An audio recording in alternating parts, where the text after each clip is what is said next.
了这场盛大的万乐花车巡游，英雄们可是下了不少功夫。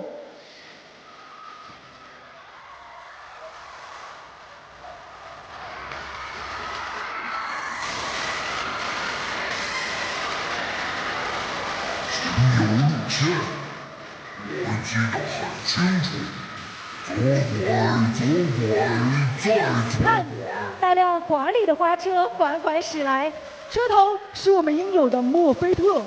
传说中，它曾是峡谷中的重型机械，如今却化身为巡游的花车领袖，结实而又不失华丽。虽然它偶尔会迷路，但它的热情和快乐总是能够感染到每一位召唤师。瞧，那过量的彩带是他为大家准备的惊喜。谢谢，你们是最棒的观众。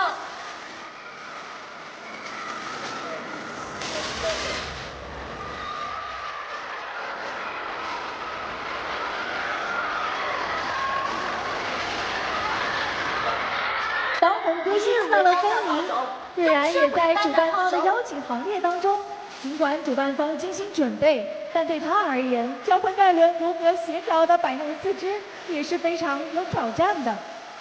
接下来我们看到的是游园庆典中最敬业的工作人员崔斯塔纳，他舍弃了玩耍的时间，将全部精力投入到了制作气球的工作当中，用他的勤劳和创意点亮了整个游园会。花车在欢声笑语中不断前行，骑士盖伦也在守护大家的安全。不过这一次，他还得身兼伴舞一职，略显僵硬的手臂，磕磕绊绊的舞步，好在一切都圆满完成。在游园会的中心，每一滴水珠都闪耀着希望的光芒。花车在欢声笑语中不断前行，所有英雄们都集齐了。现在就让我们跟着旋律一起舞动起来吧！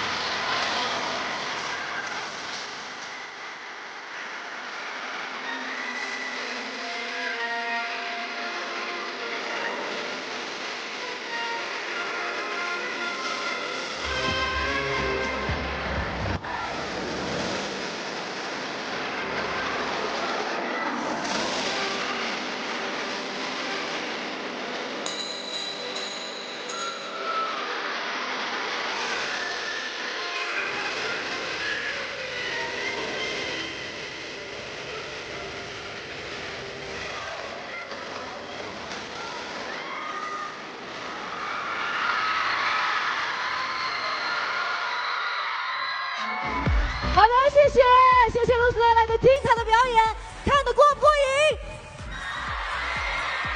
好的，现在呢又到了我们的福利时间，我们同样的将露丝留在我们的舞台的中心。大家好，我是 C。Hello， 露丝，欢迎来到英雄的手游周年庆。是的，刚刚看到露丝的这一个万乐庆典的演出非常的精彩，而且相信大家应该都知道，今年的手游春节版本上线的时候，露丝就加入了我们，成为了英雄联盟手游的品牌代言人。那现在也是共同见证了咱们手游的成长。所以露丝有没有什么想要对现场以及直播间的各位说的呢？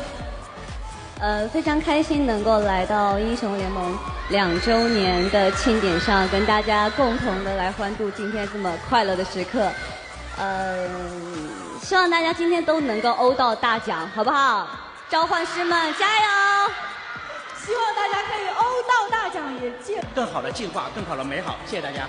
好的，谢谢 CG， 谢谢露丝。那本轮呢即将成为我们的第2轮的抽奖环节，我们将会从2周年的祝福墙活动的所有的玩家当中抽选出1位锦鲤玩家，获得今天之前英雄联盟手游上线的全英雄、全皮肤，以及1位锦鲤玩家获得无畏契约上线以来所有上架过的主打套装。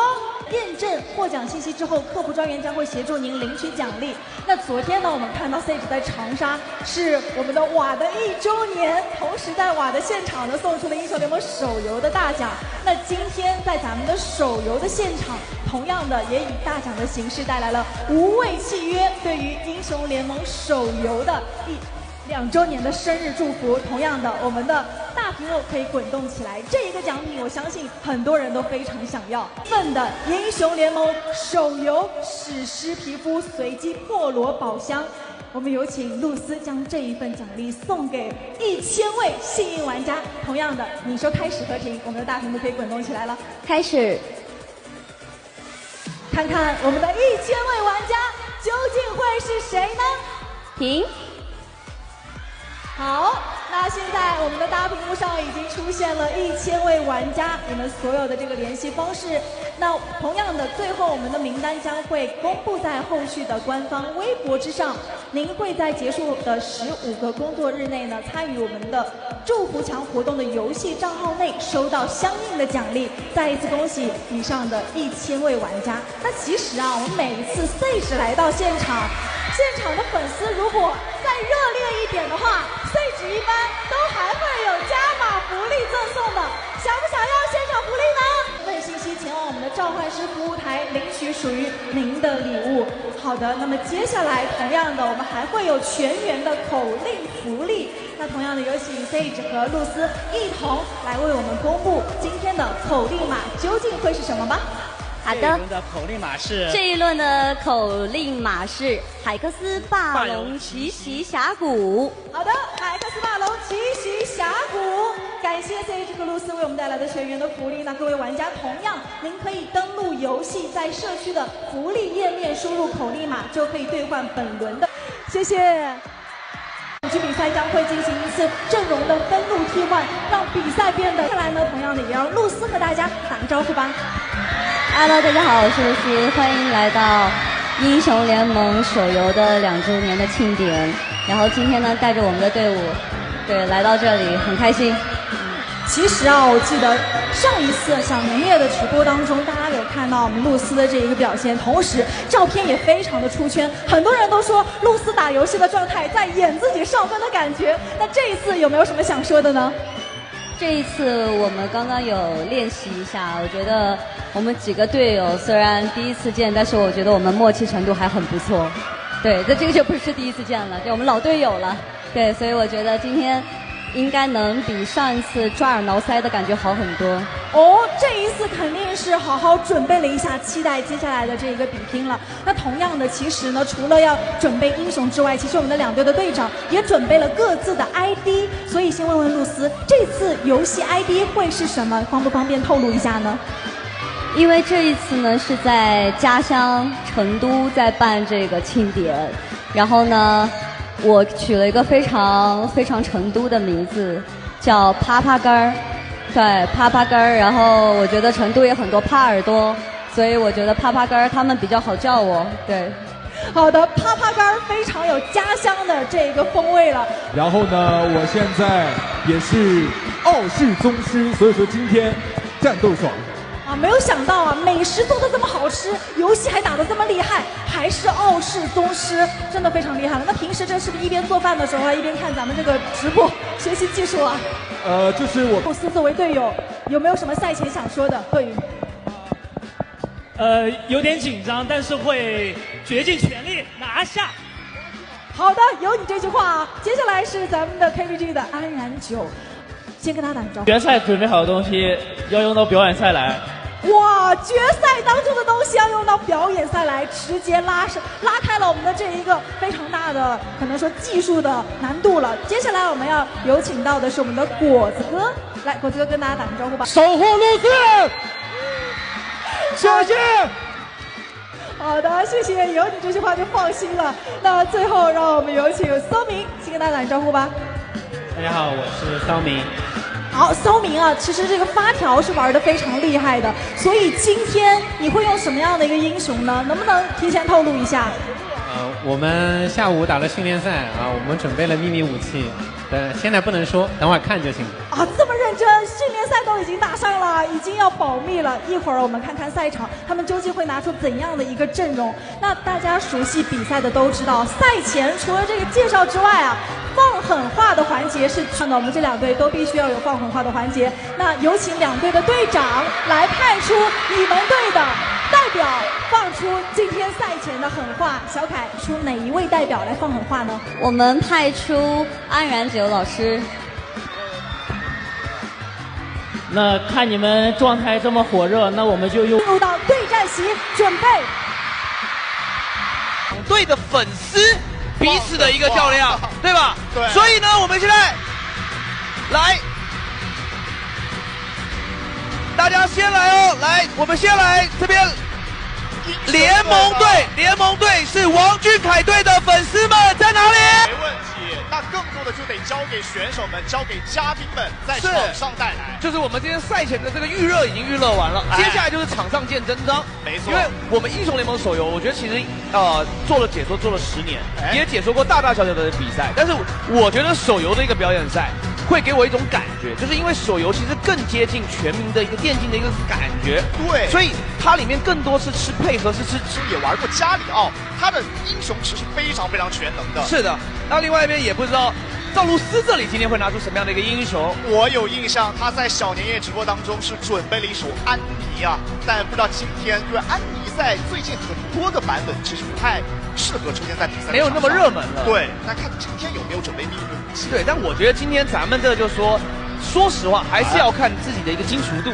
对，就跟版本英雄这些就不用多报。而且我们刚刚也看到了来自于这个赵露思的一个表演。那我们待会结束的时候还有一个大作，对吧？还有我们品牌代言人王俊凯的一个音乐，我也是非常的期待他一个现场的一个演绎。是听到我们的主题曲，能够期待一会儿的一个现场演绎。而且今天的环节确实非常的引人入胜啊，有非常多的比赛，而且也有非常多新环节的一个亮相。是。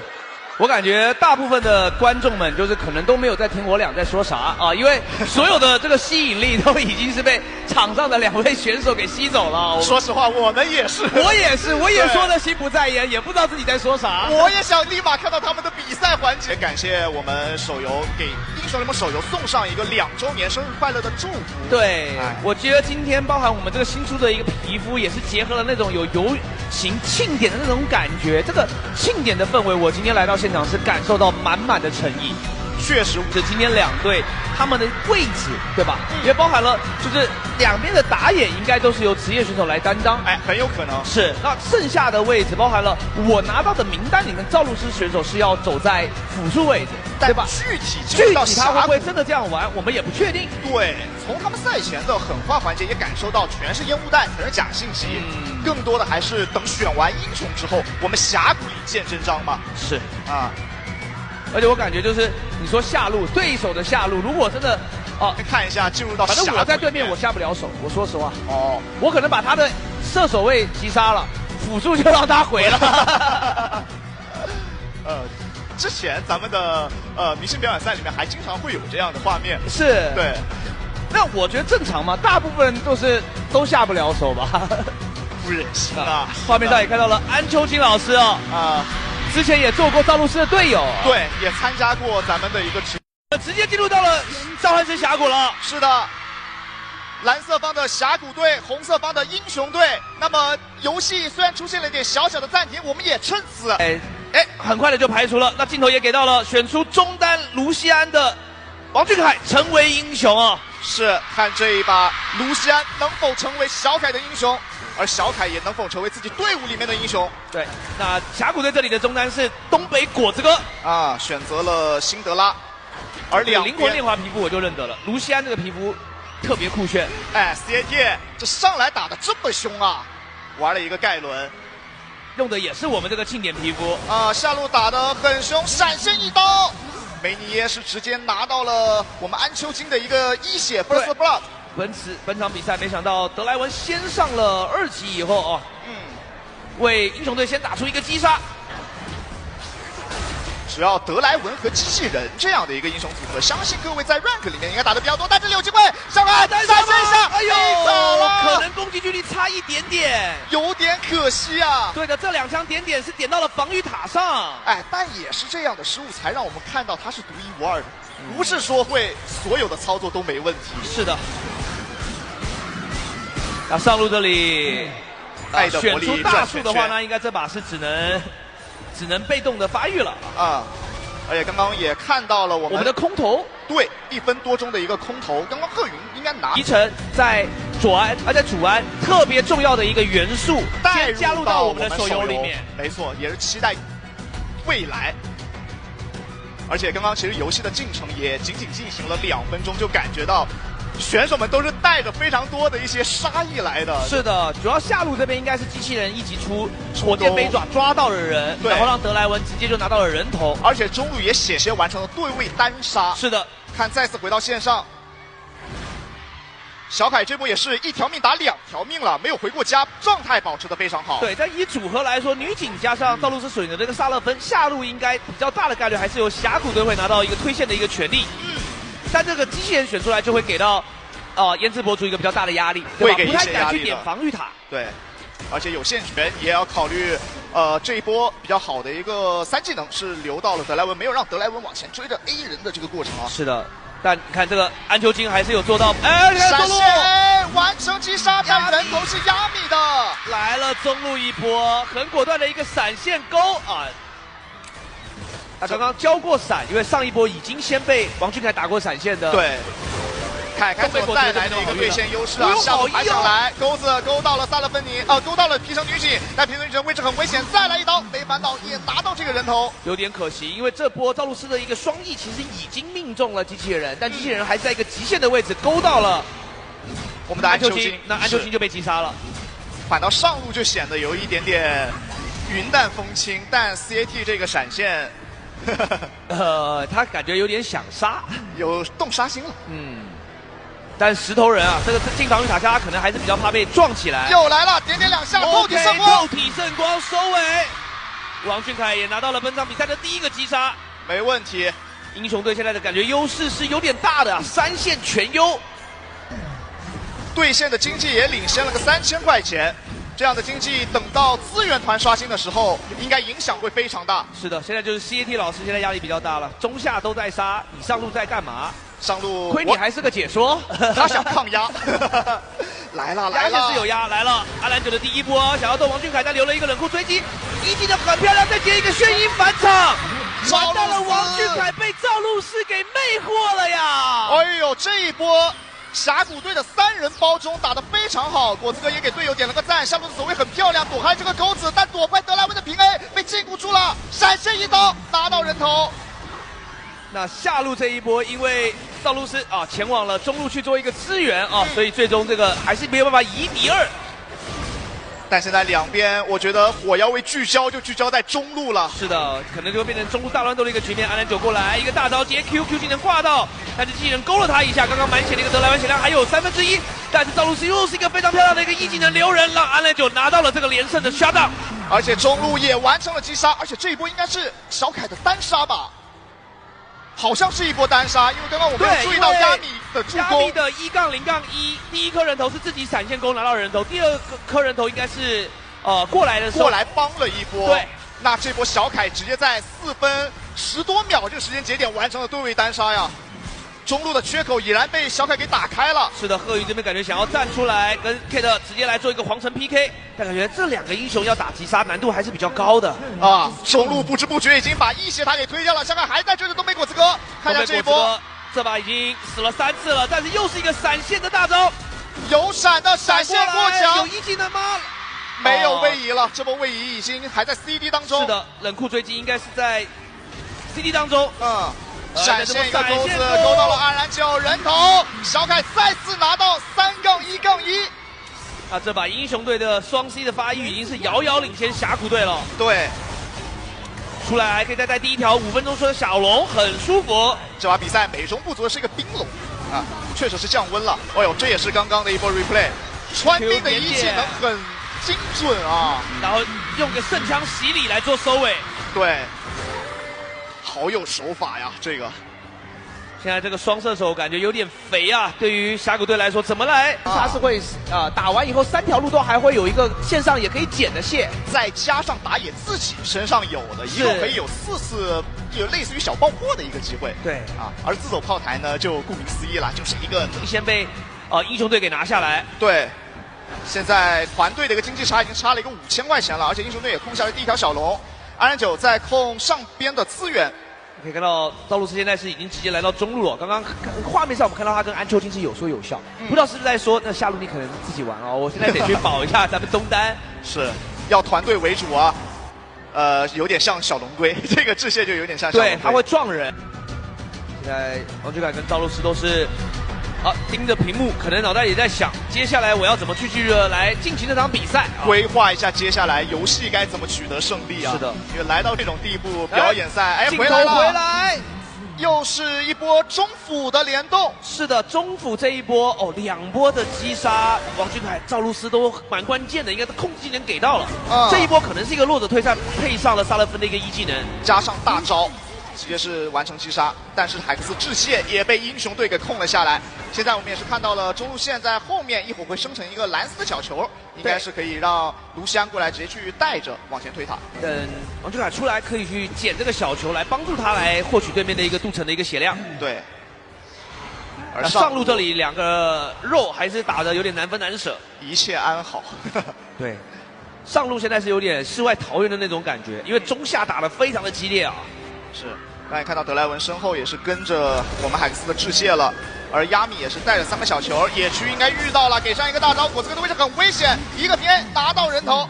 果子哥这把是最受到针对的一路呀，而且下路是一个4月1，小凯直接滑步过来，再拿一枪，人头是被德莱文给拿到，但下路的塔也能推。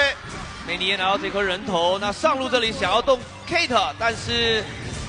Kate 还是比较肉的，盖伦还是比较肉的，再一个1定住，但是石头人没有选择交大招，反倒是把萨勒芬尼的闪现给打了出来，有点保守了。这波闪现有点怕。但是在野区亚米遇到了安然9，安然9跟闪过来，一个爆裂球果把人给救走了。Q 技能是 Q 掉了4角球，但石头人鹤云闪现大招，终于拿到了本场比赛的第1个击杀。而 CAD 这边1D3大宝剑插下来，但并没有把安然9给击杀。小凯来了，倒了，但是安然9这个位置被小凯给收掉，回头再配合队友。还有一个辛德拉再往前，斗气圣王再 A 2下 ，Double Q， 小凯再拿2个头，5-2-4了这一把。如果刚刚太阳勋的机器人没有因为点火而拿到那个人头的话，就是直接一波3杀了。对，支援的速度非常快啊，而且中路的这个缺口也越打越大了。对，主要现在双 C， 大家可以在经济面板上面看到领先的幅度现在有点太大了。再加上我们新版本的海克斯飞门，也会让场上的选手们有更多支援的一个机会。是，但这个飞门也是有冷却时间的哦。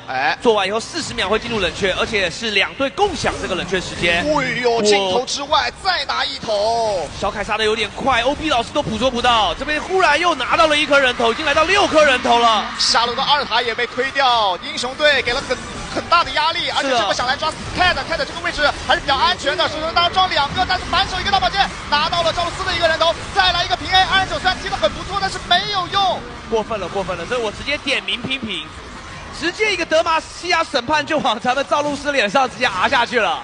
Cat 这一波确实啊，海克斯死爪过来给上一个钩子，再去击杀了对面的皮城女警。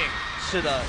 这才9分钟不到啊！老师刚刚身上是有这个石像鬼的，开了那个石像鬼一堆盾，然后被对面3个人追着打，但队友到以后直接反打，现在局势感觉已经挡不住了。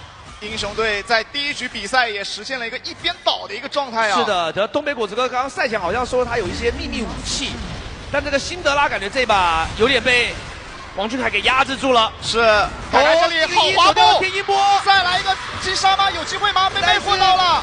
但是这波自己的血量还是比较安全，后续再来一个让子弹飞，所有的队友挡住王俊凯面前。现在亚米再给上一个大招，跟上一个钩子，秒掉了对面的盲僧。Cat 守护住了小凯，小凯这波没有倒下。是的，他身上还有石像鬼，这边鹤云只撞了一个 CAD， 开启自己的石像鬼石板甲，一个1技能过去，R技能是给了东北果子哥拿到人头，势如破竹拉出来。好肉啊！这个盖伦，德莱文也来到了正面，2刀，看再打前排，再来一刀暴击，砍掉了萨勒芬尼，而且后续还要把矛头转向女警，点上一个大招，位置很危险，再一个钩子勾到女警了 ，CNT 又是个爱的魔力转圈圈，配合上没有倒，还没倒下，反倒打了一波小团灭啊！这波，哇，这波连太阳勋的机器人都扛到了最后一丝，直到安南九出来，他才把这个人头拿到，但是小凯的伤害有点太高了，闪现过去，但是这些轨道差了一点点，都被果子过来一个弱者推推到，但是伤害实在太低。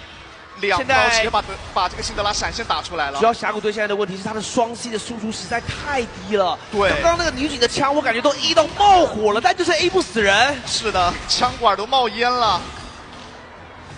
反而是对于英雄队来说，整体前排也够扎实，后排输出给的也足。你看现在反倒是原本这个经济来说应该会相对的比较落后的赵露思，现在是在峡谷队的经济是非常好的。没问题，这把他打的也好，是技能都给的特别的准哦。这把帮着小凯扩大了非常大的优势。对，刚刚野区是抓到了一波在红区的一个入侵，而且整个英雄队他们的转线做的也相当漂亮。这把中路下路的高地塔，中路外塔也没了，这么又是一个勾到了一个盲僧，盲僧位置有点危险。赵露思的大招虽然还是很不错，但是伤害稍微不够啊。后续小凯也吃了对面的一套技能，但是没有死，成为英雄还在后面打伤害 ，CT 顶在最前面，所有的队友先处理后面的一个前排，石头人已经倒下了，小凯再拿一个人头。王俊凯又是隔墙一勾太阳去把人勾了回来。德莱文有点杀害了，杀到对面防御塔下，给了女警一个 shutdown， 让子弹被狙了一下小凯，但是天佑小凯并没有倒下，主宰在场吗？阿兰就硬是用个 QRQ 把 CAD 给收掉，但是坐门过来的小凯还有一丝血，还要过来操作，背一波添一波，阿兰就拿到人头，但是亚米的一个状态配合后方的一个机器人，2个钩子怪是处理掉了阿兰九。是的，感觉英雄队已经打嗨了呀。德莱文刚是直接砍到内塔去了，闪现到内塔去了。确实感觉优势也足够大，是支撑他们做这样很激进的操作。而打了30多个头啊，也终于等来了我们海克斯的纳什男爵。是的，看一下这个纳什男爵，大概率这把是英雄队会拿下。那看一下有没有人会去抢王俊凯队长的这个霸王龙的驾驶权。这确实很期待啊！认真说，一般来说队内比较肥，尤其是中单位置不会去做，因为这个你做上去，你的英雄就不能操作了。一般是给队内经济比较少或者是装备稍微差一点的选手去做，去弥补这个前面经济落后的地方。是的。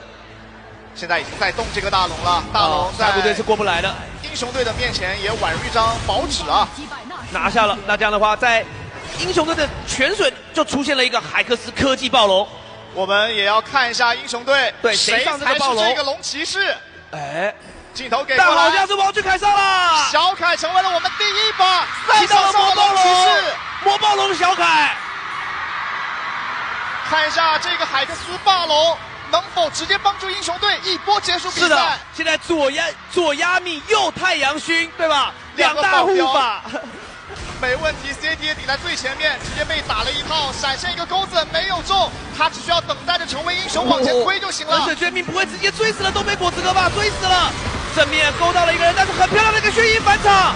哎，我感觉少了小凯的输出，其实这个魔暴龙打人不是很痛啊，但是伤害也够了，还是差距太大了。是成为英雄，成为了战场上面最重要的一个主宰。但这个魔暴龙打英雄虽然不痛，但是推塔实在太快了。小凯的机枪一直在打这个基地水晶，这边安澜就能倒下。哦呦，一个 Q 还有后续吗？没有兵线，扛着兵线在杀。小凯已经打疯了，霸龙可能要倒下，但小凯还在 CT 还在点基地，进来踩了一个夹子，还要硬换。小凯扛得住吗？操作扛不住了。但有机会，老师要把比赛给结束掉吗？弱者退赛，东北果子哥弱者退赛，这一刀跳在空中没有劈出来，被锁住了。峡谷队还守住了这一波，有悬念。天哪，我们究竟看了怎样的一场比赛啊？是的，英雄队刚刚是什么？是没有兵线，硬扛着基地的杀害，要杀人。只有一个远程兵在防御塔的边缘，他没有办法去扛防御塔的伤害。闪现一刀，哎呦，再一个大招，但 R2 没有中。这边又是个漂亮的一个眩晕反掌留人了，安澜9拿到了人头。没错，梅尼耶这边再次倒下啊。但现在中路和下路两路的高地塔被推了之后，还是对于峡谷队来说有很大的压力。虽然他们刚刚在上一波团赵露思的一个眩晕返场是有非常好的效果，他魅惑到了4个人。这一把游戏就我看到画面上赵露思的所有眩晕返场的大招都中了。对，而且都是那种很关键的大，无论是补控制还是打团控，熟练度是很高的。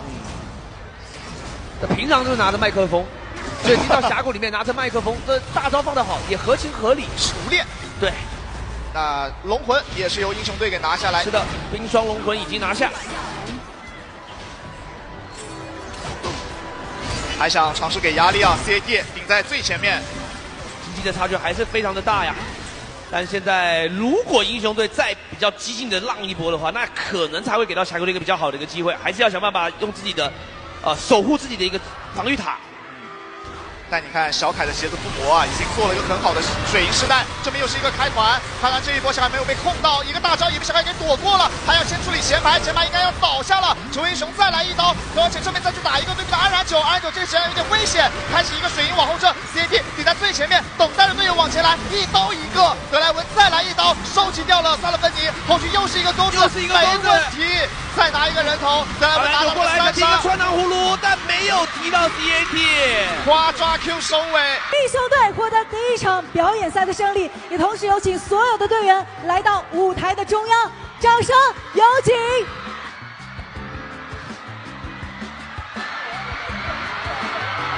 好，欢迎我们所有的队员来到舞台的中央。刚刚这比赛看得非常的过瘾啊！那首先呢，我们要问一下我们英雄队的队长小凯。其实，在小凯坐上我们的这个机甲龙的那一刻，我不知道在场和吃今天的萨勒芬尼发挥真的很好，尤其是大招的释放，露丝是不是偷偷在私下里一直在狂练这个英雄呢？其实我觉得萨勒上手会比较快，然后如果大家就像跟我一样比较新手的玩家，其实可以试试萨勒，而且萨勒主要是因为皮肤很好看。对，没错，其实萨勒芬尼啊，我看到萨勒芬尼这外形的时候，跟露丝今天的妆造就完美的搭配上了，就很像拿着麦克风在我们的现场。那同时，露丝，我想问问，今天在现场，尤其是在线下打比赛，你是怎么样的感受呢？我觉得还很有意思，我觉得这就是游戏竞技的乐趣。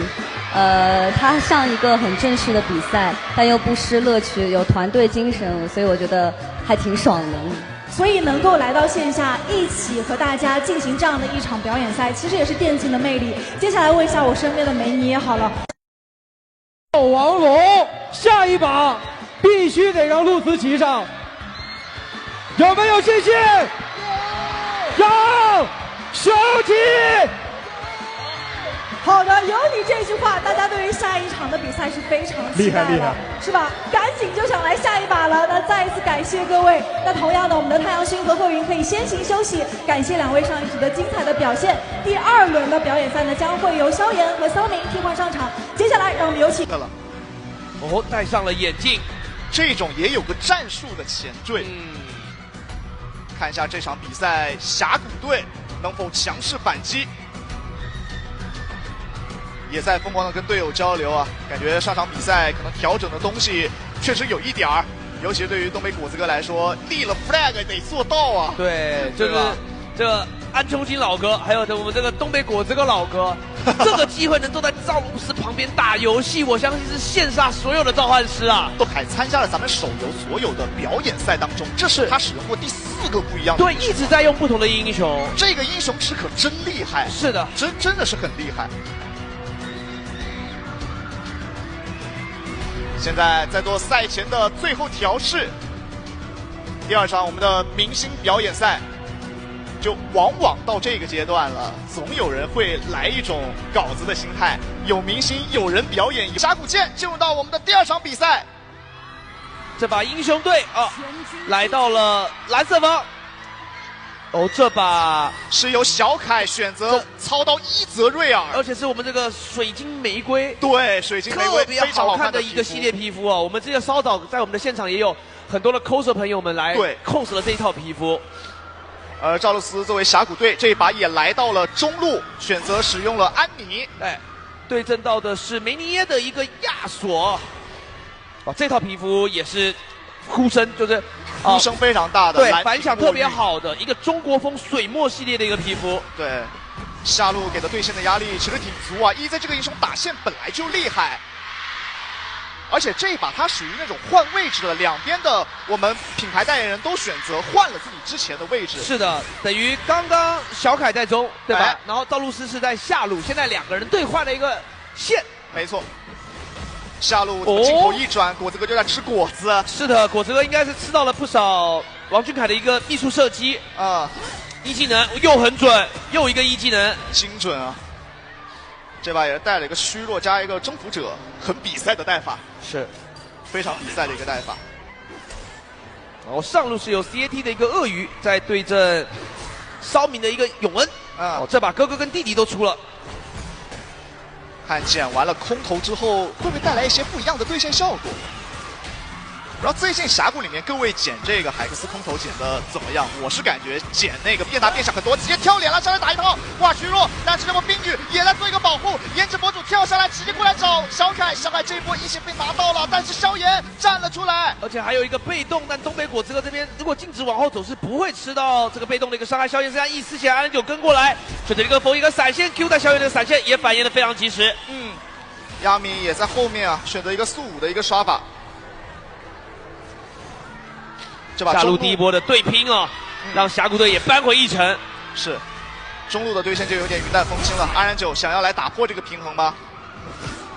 过来先上到5级，自己斩攻，接口莱卡痛，想杀RN9，两边皇城 PK， 但是好像打不过，最后被侯爷哥一刀破败王剑给带走了。而且还有一个护盾，加上一个风墙，规避了一波伤害。RN9这波并没有倒下。但盲僧来了，亚米已经来到了正面，看一下他想过去留RN9吗？有眼，亚米可能得闪现添一波，精准的拍到了，那回一击就是死。对 ，RN9还想操作，直接被一个蓝惩收了下来。是的，但镜头忽然来到一个下路，东北果子哥，这个位置应该是不会打起来的。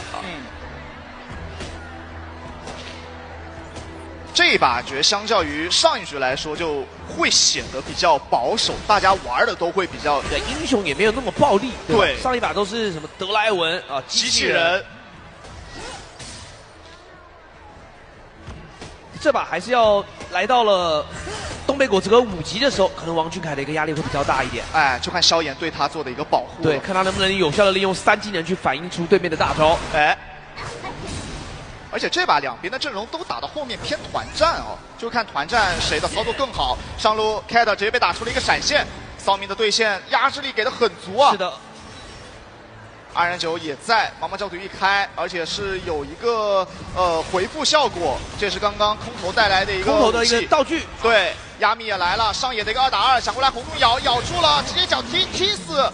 而且后续RN9的位置同样很差，没烦恼也已经来到了正面。RN9要以1敌3，一个大招斩过去，他能换到鳄鱼捡起来吗？并不能，没有办法，被亚索给吹了起来，又是一波狂风崛起斩拿到人头。对，这一波并没有往上路去支援的一个赵露思过来，并没有被 Q 到，回头被个石头人的一个大招，阿尼的熊叫出来，赵露思拿到了这颗人头，没问题啊，这波 gank， 果子哥这一波思路很清晰，亚索还想过来操作，但是赵露思这里闪现也已经交了出来。没烦恼，还想再来操作吗？但有一个提波斯啊，他看到了东北果子哥的石头人现在已经是空蓝的一个情况，还想敢打得这么凶，吹到阿萨开，吹到以后但没有后续，因为自己的一个大招是在上路已经使用过了。这把确实会打得比较焦灼，马上就要迎来咱们的第一波资源团。是，现在英雄队还是一个经济小优的一个情况。资源团就看两边10名选手在团战里面的一个表现了。小凯直接跳脸打伤害，好凶啊！直接把安秋清的一个1/3血量给破克掉。而且照这个分线来看，可能两边都要围绕这个小龙，而且是个火龙，兵家必争之地。是的，现在所有人都在下半部的一个河道，准备来打一个火龙团。英雄队这边先把下路的一个兵线给推进过去。元素亚龙登场。盲僧的位置在对面的野区，他可能会想先配合着队友在野区蹲一下人。但峡谷队的人也包过来了，过来直接看到亚米想开，但是萧炎这边过来一个大兵听到了很多人。王俊凯陪狼也给了一个大招，但是正面小凯还在，但是他要以1敌3闪现躲开了东莞年龄虚弱挂给了石头人，还在平原他还想操作，这么能换到果子哥吗？差一点点。哦，这一波差一点点，但是梅尼耶来了，他想拯救于队伍，但阿兰九盾能力太强了，又是个击飞到了一个安妮，安妮这波也倒下，没烦恼还在操作，只剩下阿兰九一个人在正面4打4的战场里面。哇，两边血战，最后人头应该是峡谷在这里稍微赚一点点，然后可以再拿到一条火龙。对，只要破败王这个英雄啊，在此时的作战能力太强了。但 Cat 也很懂，直接上来去找这个海克斯自走炮台。是的，我们上一把看到的一个是致谢，对，这把是变成一个炮台，不一样的版本，有飞门哦。破败王也来到了正面，炮台已经被拿到了，还想再来留人吗？但果子的位置有点危险。这波交闪 ，Cat 也交闪，闪上去，下一波一个大招通关天灵，直接拿到了人头。这把安然九的发育非常好啊。而英雄队得看有没有人能够站出来，下路直接一个大招流到了小炮，小炮这里走不掉，人头给到小凯。是的，这一波因为只有一个人在下路，即使是有闪现的，但是安秋丁依旧是走不掉。同样的上路的一个边线，英雄队对2个人边线发动优势，但是赵露思赶到以后把人头给翻了回来，自己吃了一个风，但是亚索是没有大招的，可以闪现拉开。最后一波一技能应该是给不到了，阿兰就赶到保护住了一个赵露思。赵露思这一波支援的很及时啊，而且下路也在推下路的防御塔。看下骚明想过来抢行手，有一个冰女的2技能留住了骚明，那这样对小凯是没有威胁的。是的，这个2技能还挺关键的，因为刚刚吃到了1技能的一个击飞，如果被接一个大招的话，这一波会有点危险。对，但小凯身上也还有虚弱这个虚弱也没有选择下，也信任了自己的这个辅助队友，萧炎可以给他一个冰角啊。没问题，而且这把打到现在为止，一塔还没有出现被推掉的情况。是的，上一把是5分出头，一塔就没了，5分前吧，我没记错。对，4分就被王俊凯的一个卢锡安给推掉了。对，这把还是比较势均力敌的。现在经济差距也没有很大。那小凯现在的一个魔宗进度247，下一把在准备往3项去迈进。这把峡谷队还是那种比较吃大招流的配合，而亚米在上路也释放了自己的一个海克斯炮台。大家也可以注意到，这个炮台对于防御塔和小兵的伤害啊是非常非常高的。对，他好像如果是单放这个东西打防御塔，他自己就可以推掉1/3左右的一个防御塔的一个血量。对，塔的经济也给到了 EZ， 但是小凯这个位置很危险，下路鳄鱼已经被抓掉了，选择刷一个大招，很精准刮到了一个安澜9，但安澜9这把发育的非常好。镜头一切看到了萧炎，应该这是自动施法判定去留到了自己身上。亚米添一波命中了安妮，安妮的位置还行，大招没有留到亚米，亚米又是一脚把骚明给送走。是的，一丝血，熊正在追，回头这里还要打吗？最后被这是小炮拿到了下路头，然后我们赵露思做了一波兑换，去赶过去一个 Q 差一技能差一点点。小凯想操作了，但安然9来了，现在破败王能力太强了，他2件套和亚索先打一套，但是安然9的一个大招先收亚索的一个人头，再捡魂化身为亚索，他想再做追击，借石头人做位移，冰女赶紧用2技能减速留一下，2个塔田斩回来变回本尊。这边下一个千载游野有没有好？闪现过去给一个1技能2段平 A， 但是小野有一个2技能定住了以后交闪，2闪顺利的拉开。再做一个海克斯的飞门来到下半区。这把安然9也是在峡谷里面肆意的穿梭啊，已经横着走了。是，现在打到了我们的游戏的一个中期。好反应，但是血量不支持小凯再来操作，但这波反应是真快啊！这反应是绝对有职业选手的一个水平，但可惜血量太低，一个车轮比都吃不起。对，下路对安然9完成了击杀，而且Cat还在跟骚明再来打，天一波没有中，风神绝剑斩留到了2个人，鳄鱼已经倒下来了。亚米还想再做拉扯，骚明有风，闪现追，闪现1技能给的特别的漂亮，这把错一切正面，哎呦。刚刚是3层被动，并没有带血的一个提博士，有点可惜。有点可惜。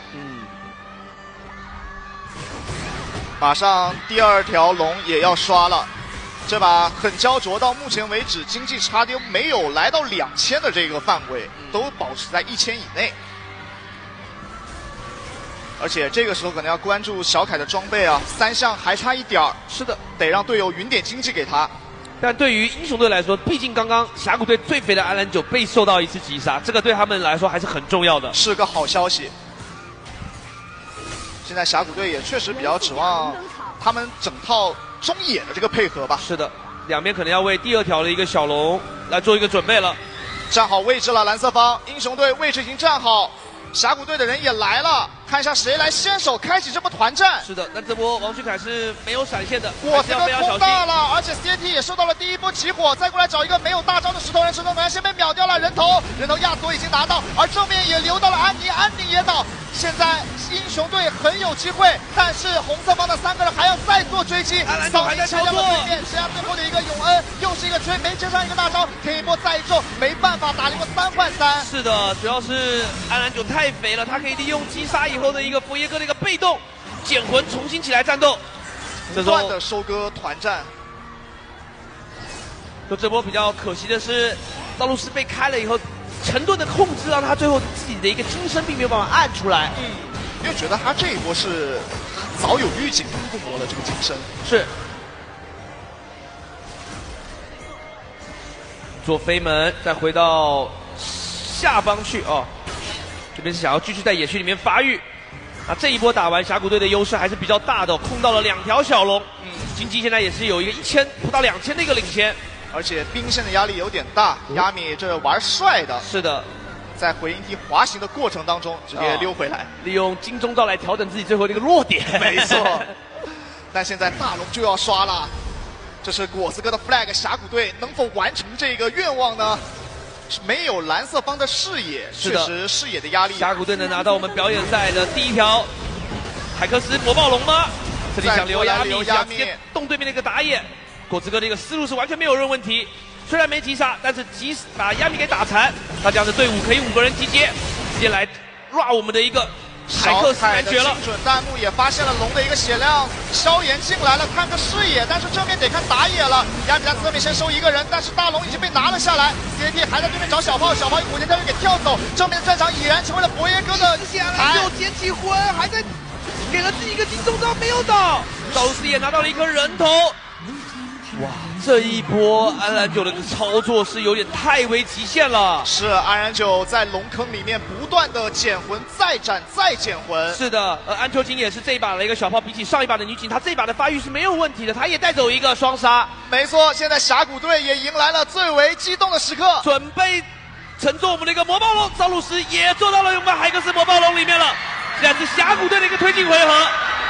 后面还有我们这个石头人啊，这个新皮肤也是一个车系列的一个皮肤，是围绕着这个赵露思所骑到的海克斯霸龙去做一波推进。现在峡谷队是很有机会能够在中路再拿一些优势。是的，英雄队能扛住这波压力吗？啊，而且海克斯暴龙毕竟不受这个控制影响啊，你很难去开到它。这个魔暴龙的一个技能有一个伤害量不是特别高，但是范围很大的一个导弹，还有一个给小兵上护盾。然后他还有一个大招是激光，可以直接对防御塔造成一个很大额的一个伤害。是的。正面又想留下鳄鱼，鳄鱼是没有大招的，鳄鱼直接被秒了，而且萧炎大师给到了自己身上，侧面还在再留，盲僧也被击杀。现在英雄队是一个3打5的一个状态，他们要守住这个高地。小豹已经跳脸了，直接跳了进去，和冰女完成了一波互换。是的，安秋瑾这波选择自爆流，直接上去跟对面一个人换命。啊，英雄队只剩下双 C 了。但是有一个防御塔的护盾，是的，连推2座防御塔的话，这样基地水晶是会有一个比较高的一个高额护盾啊。所以现在峡谷队想要把这个打掉是比较难的，而且魔暴龙下方那个红条时间也快到了，魔暴龙倒下了，小凯完成了一波，但这个跳脸是有点危险的，但是他伤害非常高，直接打退了果子哥，接不到3个人，狂风卷息斩，接下来小凯再跟伤害，有点可惜啊。好险，自己的一个点火是最后烧死了一个人，主要只剩下2个人了，再多1个人，感觉英雄队都能完成一波反扑。是的，而且安澜九这边又追到了刚复活的一个亚米，亚米再度倒下。那这一波峡谷队虽然没有像上一场的英雄队一样，一波魔暴龙的总攻就拿下比赛，但这一波打完以后，经济的差值还是让他们的领先变得比较大了。而且时间来得很早，现在15分钟刚到就已经破了中路的高地塔。是，接下来的野区资源对于英雄队来说是有点难防守的。现在会不会峡谷队等20秒以后直接来拿到自己一个龙魂？小凯3件套了，伊泽瑞尔这个装备是有机会拯救团队的。是，但他这把的一个压力还是比较大的，因为也有一个3件套14级的一个佛爷哥。佛爷哥为什么是比赛场上比较热门的选择啊？就是在此。他也是一个在打野位上面比较容易去作为 carry 的一个英雄。对。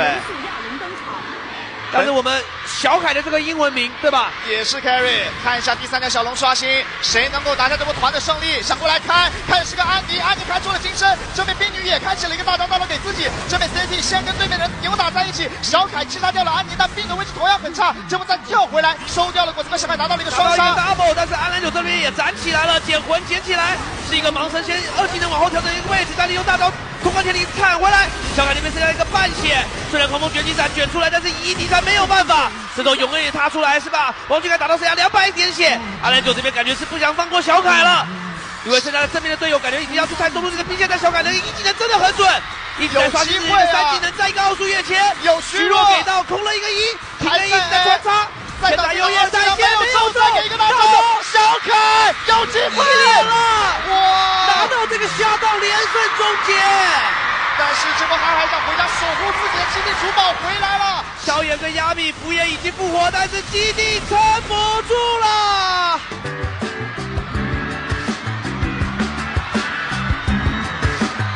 现场的各位观众朋友们，看得过不过瘾？再一次感谢各位来到线下。其实因为有你们，我们的电竞氛围才会变得如此的火热，真的非常的燃。可以来到我们的舞台的中央，安妮玩的都非常非常的厉害了。所以说想问问，在打完之后什么样的感受呢？安妮其实是我的启蒙角色，然后呢，我非常喜欢打安妮。今天是在拉克斯跟安妮之间想了一下，因为最近在练拉克斯，但是我感觉好像因为上一把有点悬嘛，然后我想说还是要打一个靠谱一点的。然后呢，周金老师跟我说让我就还是他觉得我安妮打得行吧，然后就打了一下。然后我觉得跟之前不一样，就是骑龙很爽。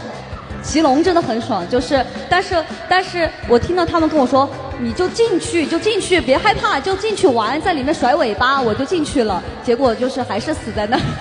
对，所以说这个新的版本，我相信大家在看完露丝坐上这个机甲龙之后，一定是非常想要自己也去尝试一下。同时呢，拿到这个安妮的英雄，我相信因为是之前的启蒙英雄嘛，也是非常的手热的。那我想问露丝，如果用一句话来安利一下新的版本，你觉得大家怎么样才会喜欢玩这个新的版本？我觉得如果是想要感受科技给电竞带来的额外 buff 的话，就可以来体验一下我们这个新的英雄联盟的这个新的版本峡谷，这个对。好的，那接下来呢，我们来问问我们的这个安哥。安哥，其实安哥今天第1局是跟我们露丝走下的，第2局是跟小凯直接在下路对线。你这样的游戏应该是人生赢家的感受了，想问问这2局什么样的感受呢？第1局呢，我就有一个想法，被勾麻了被勾麻了。但是呢，第2局呢，我们就好好的调整一下这个心态，然后拿出小炮去打了一个对线。第2把赢了，其实还蛮开心的因为我觉得玩游戏的意义呢，就是和朋友一起你看，包括我们今天的左右两边，其实也算是非常的 carry 了。第2局感受还是就是蛮开心的嘛，因为能跟露丝姐一起玩游戏，然后露丝姐也非常的认真，她说这玩意儿认真一点会点名的。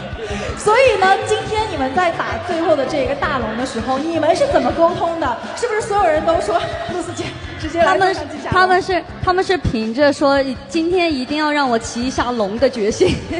对，每一个人有着共同的目标，能够拿到这一个大龙，让露丝可以玩一下，感受一下。那接下来请问我们的果子哥，果子哥果然没有食言，有什么想说的？想说的就是希望咱们的每一位男召唤师们都能够找到自己的水灵兽，保护自己，也希望男召唤师们能够成为一只非常强大的凤凰来保护自己心爱的人。谢谢。哇哦，好浪漫哦！差点以为今天是七夕了。来，问问骚明，今天这个永恩在龙团发挥非常的出色，能不能说说你今天的比赛的感受呢？第1把在场下看兄弟们输了很难受，第2把上来一定要拿下这把比赛我跟9哥反正配合的非常好。是的，带着使命上来的。我相信每一位的召唤师在看我们2局表演赛之后呢，也觉得非常的过瘾了。那再一次感谢我们所有的选手以及我们的露丝，为我们带来如此精彩的比赛。那接下来呢，我相信大家也是非常期待我们的7月18号正式开启的海克斯科技版的召唤师峡谷。各位召唤师呢，可以前往我们的游戏体验进化版的峡谷的快乐。那我们这一次2周年的庆典海克斯狂欢夜的